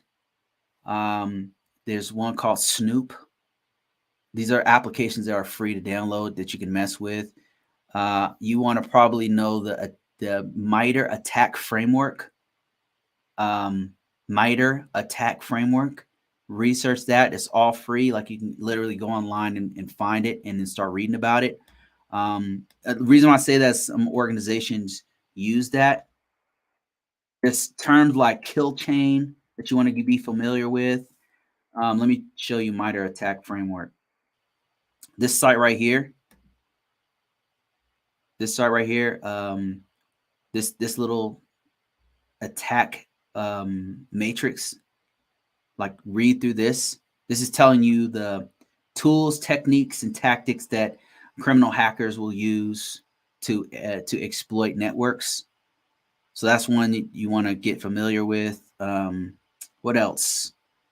And this will lead you down a whole bunch of stuff, a whole bunch of rabbit holes, attack vectors, and all kinds of stuff. Another thing you want to get familiar with is SIEM technologies, which is like the SIEM is a security information event manager, and the top one right now, hands down, is called Splunk. and you can download that one for free and start learning that, so that you can put that on your resume and be like familiar with Splunk. You know, you can literally download it and start learning how to use it. They'll give it to you for like a week. What other things could you learn besides that? IDSs, IPSs, anything you already know about firewalls is relevant. Packet analyzers, that's a big one. Packet analyzers is going to help you out. Some of it leans towards forensics a little bit, but you want to be able to look at a packet, like open up a packet, and then at least know how to open it up and find like anomalies in the packet. And so packet analyzer, type that in. You can get that for free and start messing around on your own network with that. So that's just a few tools. You know, I've been out of the game for a while, so I'm probably the wrong person to ask about that, but those are some of the tools that you want to put. Like if you want to know more tools of what you should put on there, you can go to LinkedIn and look for people who have this on their resume who are already doing what you're trying to do. So you want to be a SOC analyst, go to LinkedIn, type in SOC analyst, and look for people's resumes, people who've displayed their entire resume, and look through the skill sets and tools. Look for the tools that they have. You can also go to SOC analyst, search SOC analyst on LinkedIn, and then look at jobs and look at requirements. And that's going to tell you what they're looking for. And those are the types of tools that you need to learn. Just a couple tricks that you could do. All right, let's see here. What's the best way to start cybersecurity career? The best way to start, you said, I've been working in the healthcare and safety for past years in the medical field. Okay, this is perfect. So the best thing for you to do is what I would do if I were you, in given your same position, like you've been working in, I'm assuming it's the healthcare. Is it the healthcare industry or health and safety? Is that different from the healthcare industry? If it's healthcare, I can really help you with this. I can really guide you around the right path, because healthcare is really looking for IT professionals. And one thing that you might have that I don't is an understanding healthcare, right? One thing that you have that I don't have as much of is an exposure to the healthcare terminology and healthcare regulations. You have a way more exposure than I do to the healthcare industry. And I have 20 years of experience, total IT, right? 20 years IT and cybersecurity. But what you have is hands-on with HIPAA. Like you've been doing HIPAA, right? They teach you that shit. Like it's injected in your veins, right? Like HIPAA is constantly being bombarded with it. So that's boring shit that you don't want to do. That's super important in information technology in the healthcare industry. So what I would do if I were you, is I would lean heavily into compliance for healthcare industry. Now that said, you still need to learn information technology. If you don't know it, you still need, the first start is going to be learning information technology. And there's ways you can do it. The way I did it when I first started was I was in the military, so that was shoved down my throat. But one of the things that really, really helped me to do self-learning was to focus on something called CompTIA A+. CompTIA A+ is an entry-level certification that's going to break down all the common body of knowledge that you really need to know to learn basic IT. That's your first step. Learn basic IT. Now that includes like doing a lab in your house, cracking open some books, like buying courses, buying books, getting into it. If you happen to be in school, take a course on information technology, on computers and all that kinds. Become a nerd and a geek for computers. Be obsessed. Tear apart computers, put them back together. Tear apart your network, put it back together. Break your network, put it back together. Fix it. Break it, fix it. Get rid of, if you get download a virus or something, like it should be a happy day for you, because then you can figure out how to remove it. Like learn information technology, then you can learn how to protect it. As you're learning what it is and how it works and how organizations use it, you're learning how to protect it, right? And now what you can do once you learn, let's say you go, you know IT, you take that CompTIA A+ certifications. There's 2 of them. You pass both of them. You're like, I got this. I know IT. I know the language. I know the lingo. I know all the acronyms, all that kind of, know the history of it, all that kind of stuff, right? Know how software works, hardware, all that kind of stuff. It's going to take you a bit to learn it, right? It's a learning curve, just like everything. So once you learn basic IT, this is where the magic happens, bro. Because what you can do is start to learn HIPAA and how information systems work, to how to protect information systems that are in a healthcare environment. So the focus is on something called, there's something called, you could use called HITRUST, and then there's another one called HIPAA. And if you know how to protect information systems that way, like, and let me break it down for you. Let me show you something else that you can go to. This is after you learn IT. You're strong with IT. You have a very strong understanding of the foundations of information technology. It's important because without it, it's going to be really hard to do security on something you don't even understand. Does that make sense? Now check this out. A lot of healthcare professionals come to me, and so I tell them the same thing every time. There's something called ISSO square, and it's called I never remember this damn what this thing's called, but it's a healthcare certification. It's a healthcare security certification. This is after you know IT. Like, you need to know basic IT first, okay? But once you know it, once you do this, then you can lean into what I'm about to show you. I wish there was an easier way to switch this screen, but here you go. So this right here, this is healthcare security certification, and this is coming from ISSO square. Just type in Google HCISSP. And if you're a healthcare professional, this should make you and you're trying to get into cybersecurity, it should make you very excited. Because this right here is going to give you, now they're expecting you to have 2 years of experience, of work experience. But work experience in what? Like, check this out. Healthcare industry, information governance, information technology and health, regulatory and standards. You probably are already familiar with a lot of this, privacy protection. I assure you, if you have been in the healthcare industry for any amount of time, you have had exposure to this right here. Am I right or wrong? Like, some of this stuff is familiar to you already. So you're head and shoulders above basic people who have no exposure to the healthcare industry. You already know some of this stuff. That said, you got to know basic information technology, because the more you understand it, the more you'll be able to protect it. I hope that makes sense to you. And thanks Armani for all that confetti. I appreciate you, man. Joey says, do you think the cybersecurity tech job market is oversaturated at the moment? No, absolutely not. It's not. Just to give you an example, where I work right now, I work for a government organization. I'm a contractor with a government organization, and we don't have enough people. It's really a common problem. The last 3 jobs I had, same thing.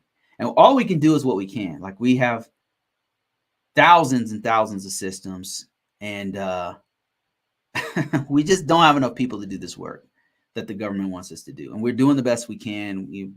Basically, I just prioritize and say, okay, these are the top things I need to take care of, and then everything else, I'll get to it when I can. So we need a lot of help. So is it saturated? We need way more help than we have. And I've noticed a lot of younger folks, like Gen Z, are not trying to do IT. They're not trying to work for a company. They're not trying.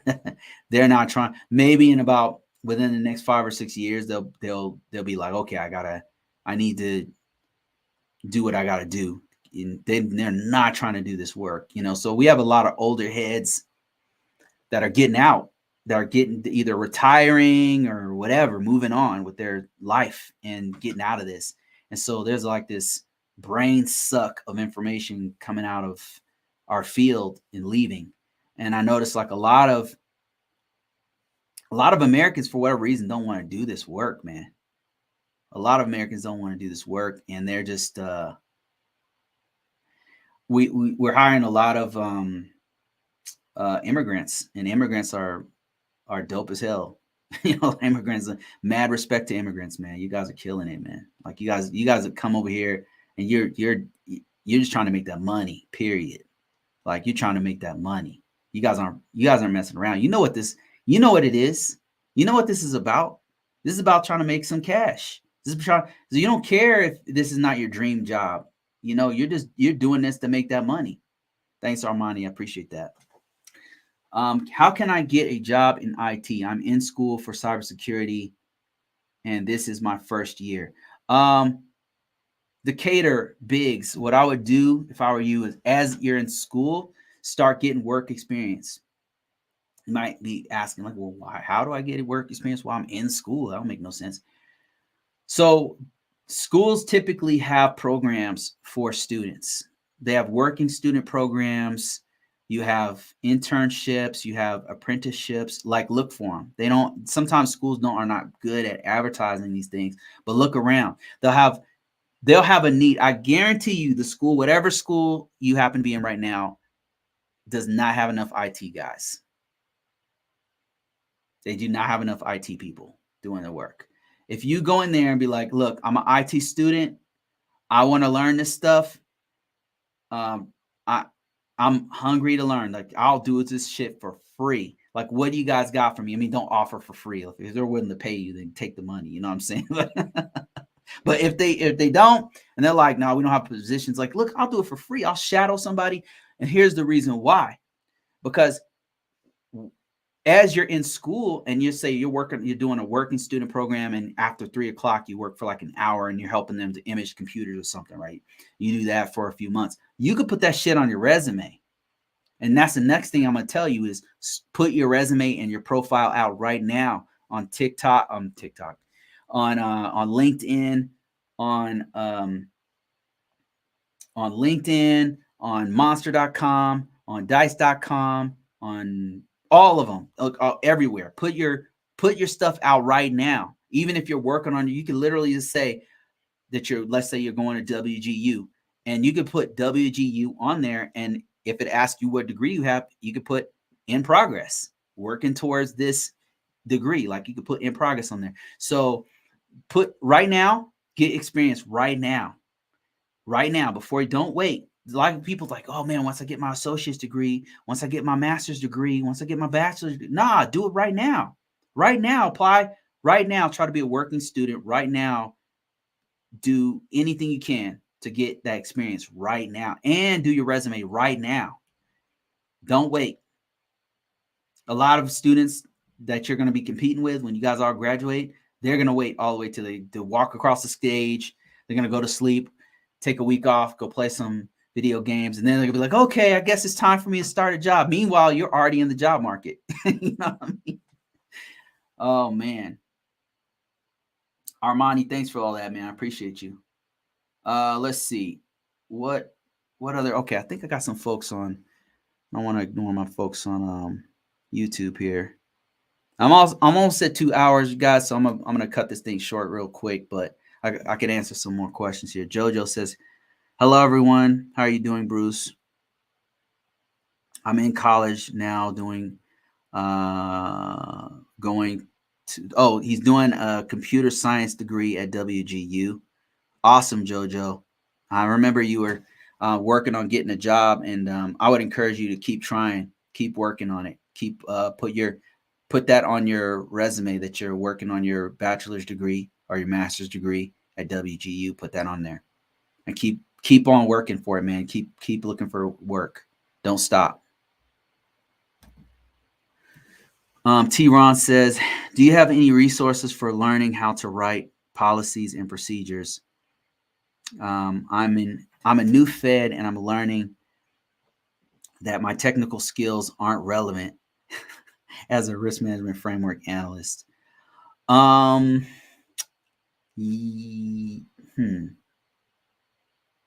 Yes. So there's a couple resources. So number one, I have a resource. If you go to my site, It's free, by the way. So if you're thinking, oh, Bruce trying to get money. Yes, I'm trying to get money. But this happens to be free. And maybe it won't be free for long because I should probably charge for it. But yeah, it's a free resource. Go to convocourses.com. It's one of the first things on there. Just keep searching until you find free stuff. And it's a whole bunch of downloadable templates. So it has downloadable. I'm going to tell you a few different resources you can use. Okay.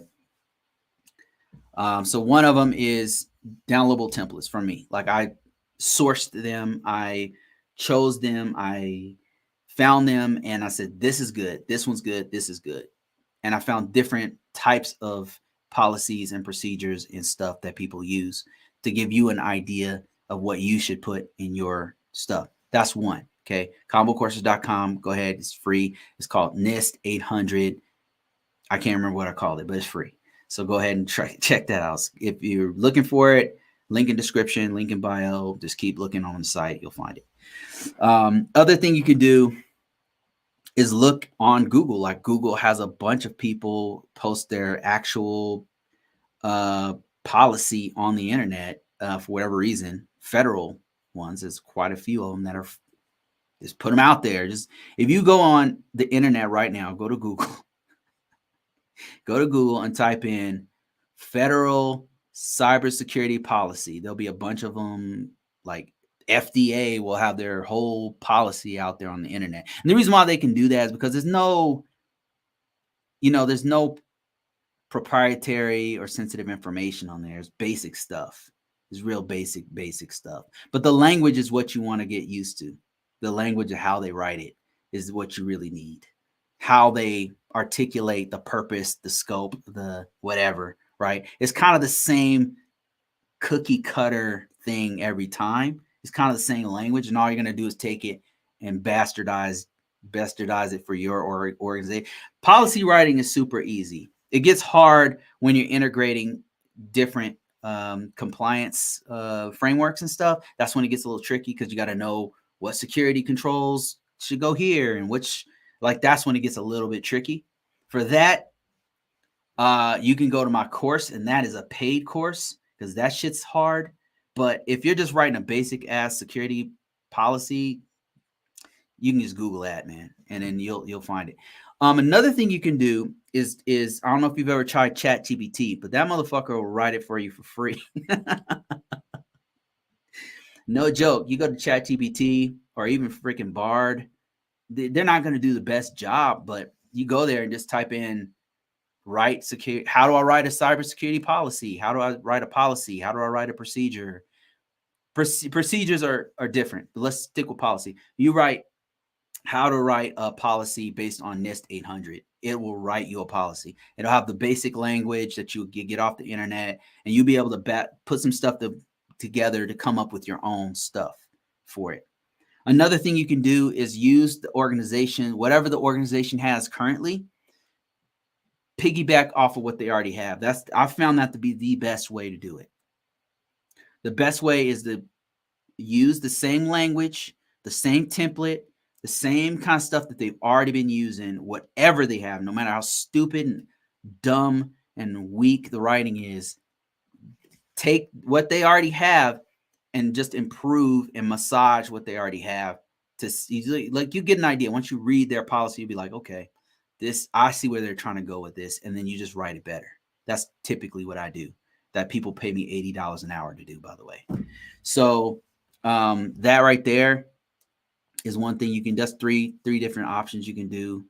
You piggyback off what they already have, use ChatGPT or any kind of AI to kind of get the ball rolling. Don't just copy paste it directly from AI. Like definitely just get it like as a template to get you, get the juices flowing and then rewrite it in your own way for your organization, tailor it. And then the other thing I said was to download free. There's a ton of free stuff that you can get off there.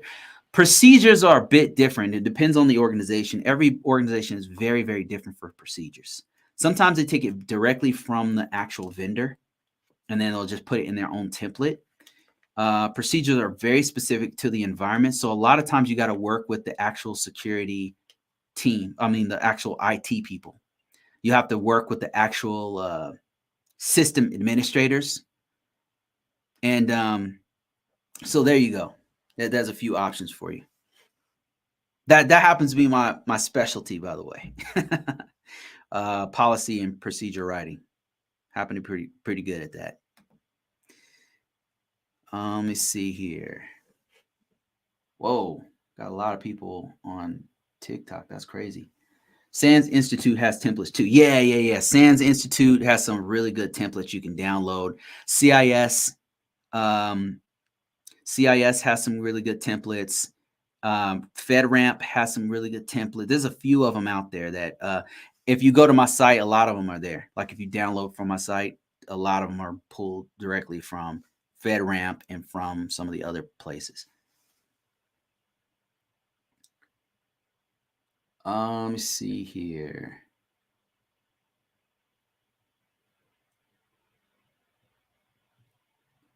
I'm going through some TikTok stuff. Would you recommend going to a very large company or a medium-sized company to grow your career? I would recommend going to whoever will hire you to grow your career. I don't focus so much on how large the organization is. In the beginning stages, focus on who's going to hire you. Like that's the first thing. Now, once you get going in your career, let's say you're already at a place, you're already at a medium or large size company, and you're like, damn, I need to grow my. One thing you could do that's very effective for your resume is work at a highly prestigious company, like somebody everybody knows, like a Google or a Facebook or a Netflix or Northrop Grumman or a Lockheed Martin or Meta. Any of those, like they're gonna light your resume on fire just by having their name on there. If that's a big deal, like having a job at one of those Fortune 1000, Fortune 500 companies is a big deal. It's a key word in and of itself. People will hire you just because you worked at Meta. They'll hire you just because you worked at Northrop or Lockheed or Raytheon or wherever, right? So it depends. Like if you're just starting off, medium or large, doesn't just take the company that's going to take you in. And the best companies has nothing to do with large or small. It has to do with whether they're going to mentor and train you on the job. Super important if you're just starting off. I've been at small and medium companies who are very, very good at mentoring you and bringing you along and taking their time and growing you. And I've been at very large companies where they did the same thing.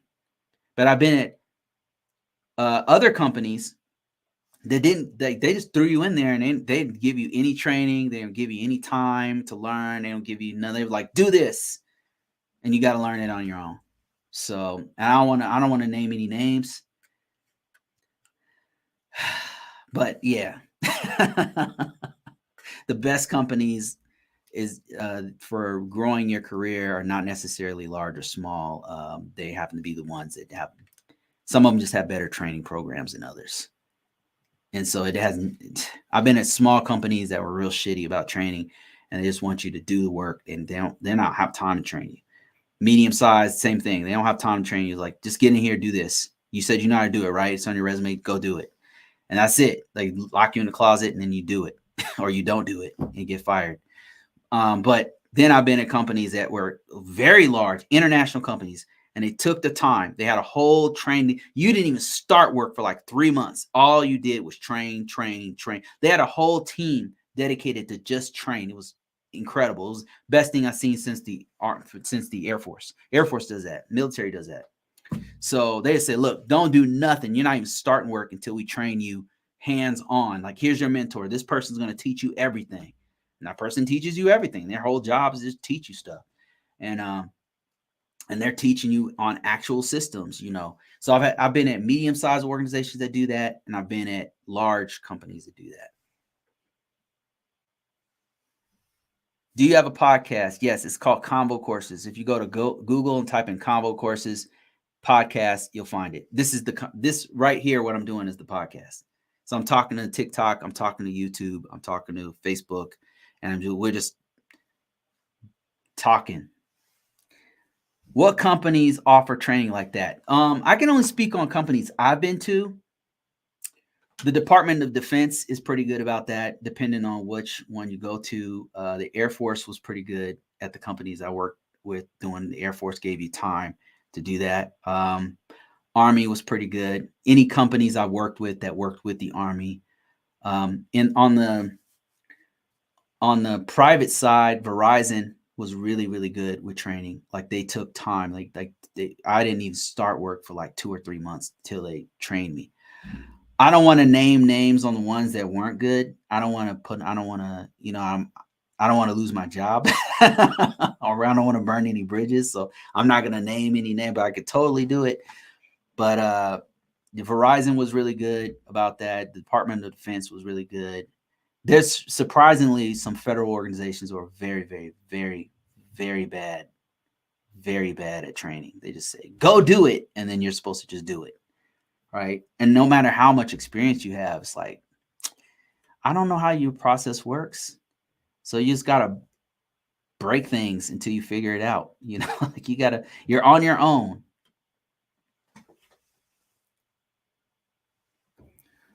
British Standard Institute is best when it comes to training staff. Oh, really? BSI.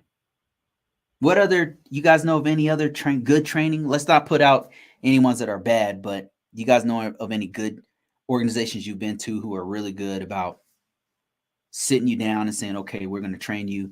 The Army organization I work with, the Army, they really took their time. They had a whole training, levels of training that you had to go through. They would treat you just like a recruit, whether you were a contractor or the Air Force. DOD as a whole is really, they really emphasize training, like on the job training.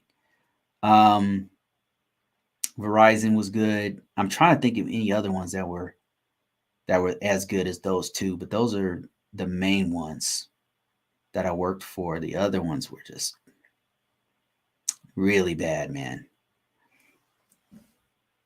I'm expected to train, but I was never trained and can't get a mentorship for the next level. It's rough. When I came in, it just threw me to the wolves, like it's like sink or swim, motherfucker. I mean, I know I've experienced, but damn, I don't know your guys' experience. I don't know your process. You know what I mean? Like, I at least need to know, like, I had to figure it out. I'm like, damn, like, got stuff written down. It's like, man, what the hell? Like, it's going to take me a few days just to figure out your damn process. Right? Yeah, sink or swim, man. Baptized by fire. Palo Alto is great, but they expect you to have a high level of baselines knowledge. Yeah, been at a couple companies like that. Most of the companies I've been to are like that. You're supposed to just hit the ground running. Just hit the ground running. And you just learn as you go. You learn their process as you go. And I find more successful companies are the ones that bake in their process. They have a very distinct process. It's systematized. Like they have a whole system and they have procedures. They have a policy, internal policy, not just like they're just not, they have an internal policy and they have internal procedures and they'll have like a work instruction so that anything that's going on, they have something written down to say, here's how you do it. And they have the best companies I've been to are the ones that do that. The most successful, the ones that have the best success rate and their best retention. That's another thing. They tend to retain people more when there's a structure internally to train and take care of their people. And the ones with the worst retention rate are the ones who have no training. They just throw you in there and people don't want to be around that. Like it just gets old. And it's like, it's a job just to try to learn what the hell's going on. And then people getting yelled at for shit they didn't do, but they weren't trained on it. There's no documentation. They didn't take time to do that. They're just making their money, collecting that check and getting that capital gains. And then they're not spending the money back into the infrastructure with the people, the resources that's doing this work. And they won't invest back into it's they don't have a very good, what I've noticed is they don't have a very good, people don't want to stay in organizations. It's just too stressful. That's what happens. Part of the problem is that companies wait until they're desperate for employees. Man, Mike, that's exactly right. Instead of planning ahead and forecasting future hires, man, that's exactly what happens. Like they'll hire when it's already, the fire's already burnt the building down. Like it's done, guys. Like you, it's like they're like, oh my gosh, we gotta hire somebody. Oh no, the bird is done. Like we needed them 3 months ago. Like you should have hired this dude 6 months ago. And you guys, and that's why people don't stay, because it's like I'm stressed the fuck out. Like you didn't hire anybody. People on these calls, people always ask me, hey man, is this job market saturated? Do you guys have enough people? Seems like, and I'm like, no man, like we need a lot of people. Like you don't understand, like they've got us wearing like 20 hats. They got us doing stuff. We can't retain people because it's so stressful. Because they got one person doing 15-person job. And it's just, yes, we need people. That's why it's recession proof. They're not going to fire me. They're not going to, I mean, I'd have to do some pretty stupid stuff for them to fire me. Because they really, really, really need people, you know. And that's why we just don't have enough people in the US. Maybe in other countries it's not like this, but here people don't, I don't know if people want to do the work, or if we just can't find, maybe it's a combination of people don't want to do it. Younger folks, we can't get like younger people in. That's one thing. For whatever reason, it's not a lot of young people doing STEM stuff in the US anyway. Not, at least not in this field. I don't see a lot of very young people. This is all people, it's all mostly Gen X people, some millennials, but not even many of them. You know, Gen X is like 45 and up, man. The average age right now where I work is like 43. Probably 43, man. 40? At least 40. 40, that's the average age. And then at the last place, it was higher than that. At Verizon, where I worked, it was like 50, man. I mean, there were some sharp dudes, but we don't have, it's not, we're not hiring younger people, you know. There's not too many 20-year-olds doing this work. There's one or two, but there's not many doing. I mean, maybe because it takes so long to get to this point. I don't think so. There's just not a lot of young Americans doing this. It's a lot of immigrants. It's a lot of Gen Xers. It's a lot of people transferring from one part of the company to here to our part to do IT stuff. It's a lot of that kind of stuff. It's like not a lot of younger blood coming in, which is bad because, I mean, not necessarily. The immigrants are holding it down. Like, luckily, the U.S. is really big on, well, it used to be. Now they're cracking down on immigration. I'm like, what are you guys doing? That's our main brain trust is coming from other countries. What are you doing? Why are you making it harder for people to come here? It doesn't make sense. It doesn't make sense. I'm sorry. It just doesn't. I know you want to protect the freaking borders or whatever, but who the hell's going to do this work? Americans are not doing it, bro. They're not doing it. I don't know what the hell they're doing, but they're not doing this. Okay, let's see. Get off my soapbox. Stop complaining.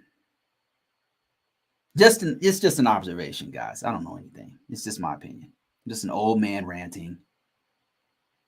Looking for more questions or comments or whatever.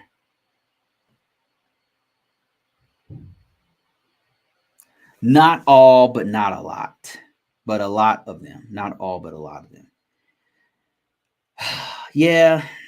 I mean, of course, I'm not speaking about all. I mean, I know there's some younger folks getting in. I know that there's Americans doing, of course, doing this work. And it's just an observation. I just noticed there's not a lot of younger blood getting into this field. At least not in cybersecurity, not what I do. And it might be because it might be because they're sometimes when they're hiring, they're like, we want 15 years of experience or some stupid shit. Like, dude, just hire somebody who knows anything. You know, like you're please just hire. So I'll teach them personally. For the love of God, hire people. I personally know some Americans that will get down and dirty, but not all. Oh, I see what you're saying. Okay. Okay, let me see. Somebody said, check out NIST publications, COSO, COSO, COBIT, ITIL, ISO, and you'll be good to go. And you can get good information from there. Thanks for that info.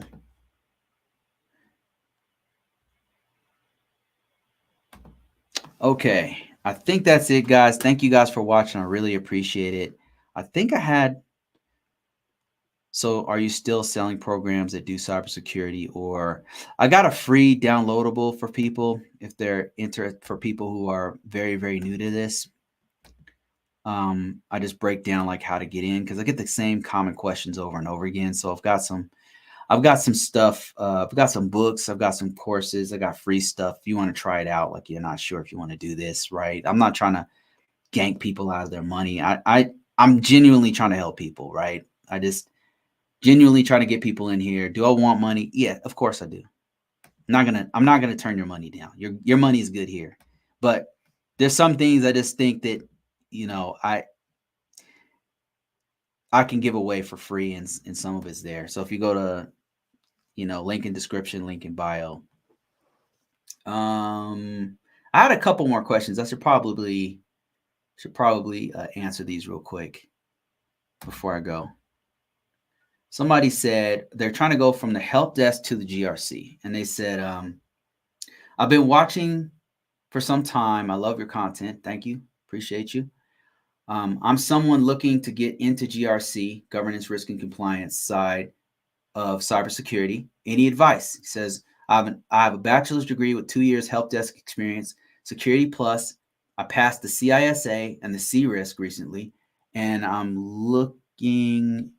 And they've got a GRC master's class. Okay, some other certification, and any other ideas to maximize my chances. I'm determined to work remotely doing GRC, ISO, ISSO, IT audit type work. You've inspired me.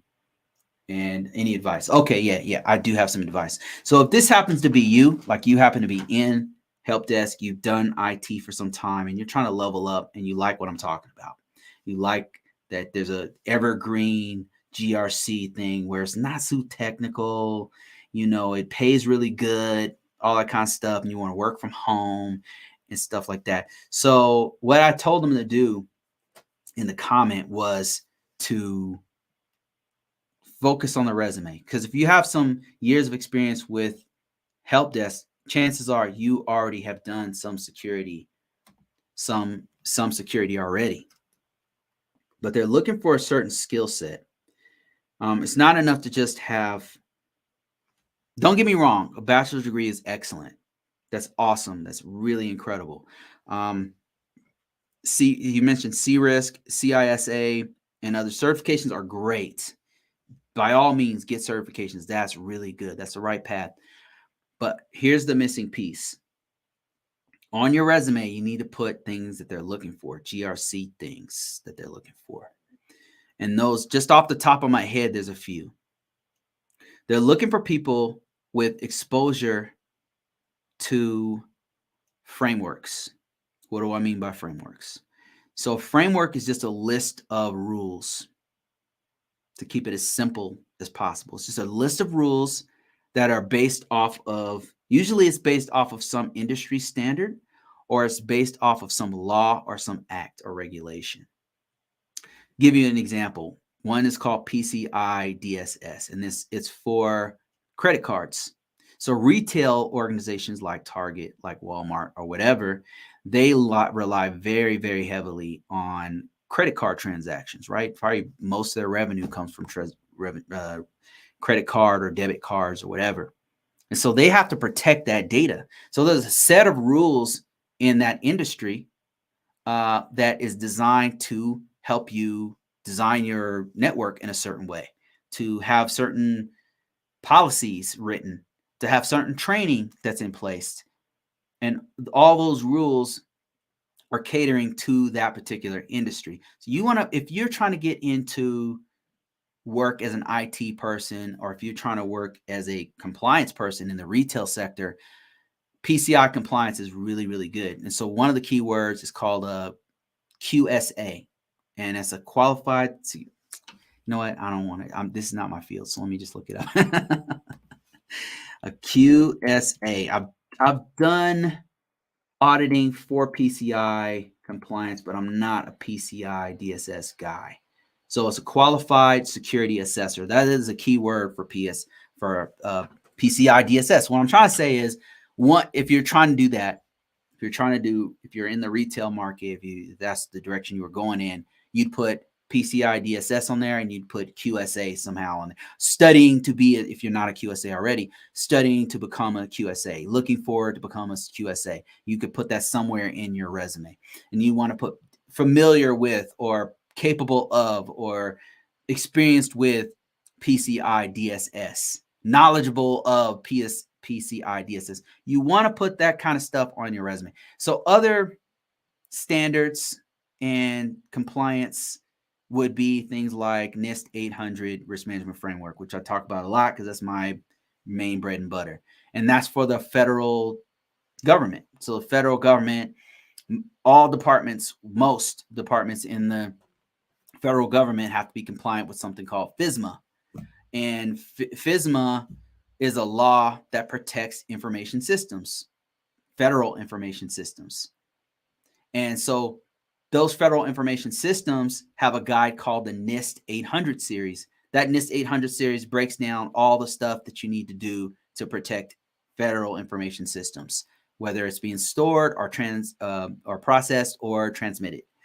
It includes things like basic things that you probably already know as a help desk person, or as if you've done this for a while, you already know about encryption, levels of encryption, and some of the weaknesses that happen with that. You already know about basic best practices of cybersecurity, of protecting systems. All that stuff is in the NIST risk management framework.